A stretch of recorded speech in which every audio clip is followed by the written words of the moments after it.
جب بھی ہم کوئی جدوجہد کرتے ہیں، چاہے وہ اپنے نفس کے خلاف ہو، چاہے معاشرے میں ہونے والے گناہوں کے خلاف ہو، چاہے فیملی میں ہونے والے کچھ غلط چیزوں کے خلاف ہو، اگر اللہ کے لیے ہم جدوجہد کرتے ہیں نا، تو اللہ کی طرف سے مدد آتی ضرور ہے۔ One of the most critical moment of جنگ احد، جس وقت نبی کریم صلی اللہ علیہ وسلم اور ان کے صحابیوں کے لیے اللہ کی طرف سے مدد آئی، وہ ایک ایسا سینسٹیو مومنٹ تھا کہ حضور علیہ السلام کے ساتھ صرف 11 اشخاص رہ گئے ہیں، جن میں سے ایک حضرت طلحہ بن عبید اللہ رضی اللہ عنہ تھے، باقی سب کے پیر اکھڑ گئے، صرف 11 اشخاص ہیں۔ اور آپ پہاڑ پر چڑھنے لگے، یعنی حضور جب پہاڑ پر چڑھنے لگے تو مشرکینوں نے آ گھیرا، آپ نے اپنے ساتھیوں کی طرف متوجہ ہو کر فرمایا کوئی ہے جو ان سے مقابلہ کرے؟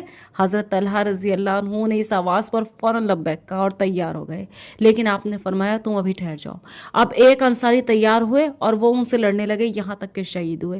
اسی طرح سب کے سب ایک ایک کر کے شہید ہو گئے، اب صرف حضرت طلحہ رضی اللہ عنہ رہ گئے۔ گو یہ بزرگ ہر مرتبہ تیار ہو جاتے تھے، لیکن حضور صلی اللہ علیہ وسلم انہیں روک لیا کرتے تھے۔ آخر یہ مقابلے پر آئے اور اس طرح جم کر لڑے کہ ان سب کی لڑائی ایک طرف اور یہ ایک طرف۔ اس لڑائی میں ان کی انگلیاں کٹ گئیں تو ان کی زبان سے نکلا ہس۔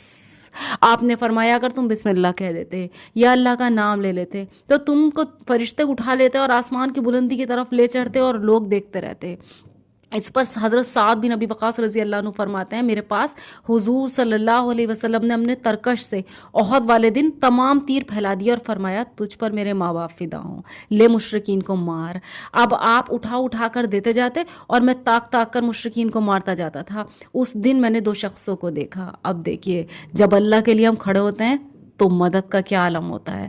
2 شخصوں کو دیکھا کہ حضور علیہ السلام کے دائیں بائیں تھے اور سخت تر قتال کر رہے تھے، میں نے نہ تو اس سے پہلے کبھی انہیں دیکھا تھا نہ اس کے بعد۔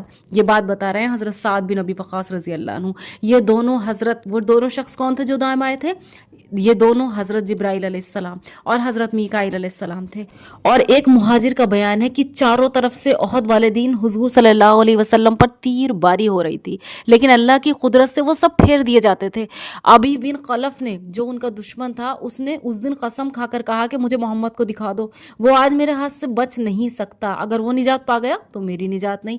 اب وہ حضور علیہ السلام کی طرف لپکا اور بالکل آپ کے پاس آ گیا، اور اس وقت حضور صلی اللہ علیہ وسلم کے ساتھ کوئی نہ تھا، لیکن اللہ نے اس کی آنکھوں پر وہ پردہ ڈال دیا جس سے اسے حضور نظر ہی نہیں آ رہے تھے۔ حضور صلی اللہ علیہ وسلم اس کو نظر ہی نہیں آئے۔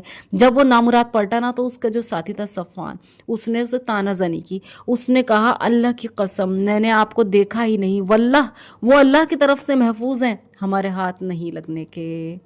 whenever جب بھی آپ اللہ کی خاطر کوئی جدوجہد لے کر کھڑے ہوتے ہو نا، یہ بڑے دل گردے کا کام ہے، چاہے وہ اپنے نفس کے ساتھ جدوجہد ہو، چاہے وہ معاشرے کے ساتھ جدوجہد ہو، چاہے وہ قتال والی جدوجہد ہو، کیسی بھی جدوجہد جب آپ اللہ کے لیے لے کر کھڑے ہوتے ہو نا، یہ بڑے دل گردے کا کام ہے، لیکن اس میں اللہ کی مدد آپ کے لیے ضرور آتی ہے اور اس کے بعد آسانیاں ضرور ہوتی ہیں۔ تو یہ کام مشکل تو ہے، لیکن اسی آزمائش کے بدلے جنت بھی ہے۔ جزاک اللہ خیر۔